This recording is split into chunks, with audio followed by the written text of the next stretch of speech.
എന്തല്ല നീ ഇങ്ങനെ നടന്ന് കളിച്ചോ? അന്തേനോ ക്ലബിന്റെ ഓണാഘോഷം മറ്റന്നാൾ. അത് ശരിയാ. നീ ആ സ്പോൺസർ അറിയാ? എന്റെ മോനെ അതങ്ങ് മറന്നുപോയി. അതൊന്നും പ്രശ്നമൊന്നുമില്ല. പൈസ കാര്യത്തിൽ യാതൊരു ബുദ്ധിമുട്ടുണ്ടല്ലോ. നമുക്ക് എല്ലാം അടിച്ചു പൊളിക്കാം. എല്ലാ വിഷയം എന്ന പ്രശ്നം. ഇതുവരെ മാവേലി വേഷം കിട്ടും ഒരാളെയും കിട്ടിയില്ല. കഴിഞ്ഞ പ്രാവശ്യം നമ്മള് പ്രശ്നമല്ലേ കിട്ടിയേ? ഇപ്രാവശ്യം ഇപ്പൊ ഇനി ആളെ കിട്ടുണ്ടാവും കേട്ടെ. ആരാ ഇനിയിപ്പോ പറ്റുവാ? ചിങ്ങത്തിലെ മഴയാണെങ്കിൽ ചിനുങ്ങി ചിനുങ്ങിച്ച പെയ്യൂ. അല്ല ഇങ്ങനെയല്ല നടന്നു കഴിച്ചാ മതിയോ? ഓണം എത്തി കേട്ടോ. ഇപ്രാവശ്യത്തെ ക്ലബിന്റെ സ്പോൺസർ ആണോ? അൽഹംദുലില്ലാ, ഗംഭീരായി കാണണം കേട്ടോ. അടിപൊളിയാക്കാം. നമ്മളെ ക്ലബിൽ നിന്ന് ആദ്യമായിട്ട് ഗൾഫിലേക്ക് പോയ പ്രവാസി ഇവനാണ്. ഓനൊരു പ്രവാസിയാ.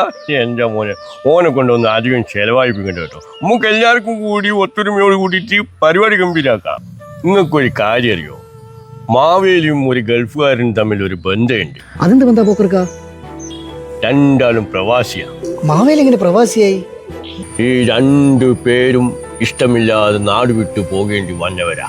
ഒരാള് നാടിന്റെ നന്മയ്ക്കായി നാട് വിട്ടുപോയി, സ്വന്തം രാജ്യത്തിന്റെ നന്മയ്ക്ക് വേണ്ടി. മറ്റൊരാളോ കുടുംബത്തിന്റെ നന്മയ്ക്ക് വേണ്ടി നാട് വിട്ടുപോയി, സ്വന്തം കുടുംബത്തിനെ ഒന്നുപോലെ നോക്കാൻ. സ്വന്തക്കാരെ വിട്ടുപിരിയുന്ന വേദന രണ്ടാൾക്കാരെ ഒരുപോലെ തന്നെയാ മക്കളെ. ഓണത്തിന് വരുന്ന മാവേലിന്റെ കാത്തിരിപ്പ് ലീവിന് വരുന്ന പ്രവാസിന്റെ കാത്തിരിപ്പ് പോലെയല്ലടോ. രണ്ടാളും വർഷത്തിൽ ഒരിക്കൽ മാത്രമേ വരുള്ളൂ. അതെ അതെ അതെ അതെ. അങ്ങനെ നോക്കുവാണെങ്കിൽ മാവേലി അല്ലടോ ആദ്യത്തെ പ്രവാസി.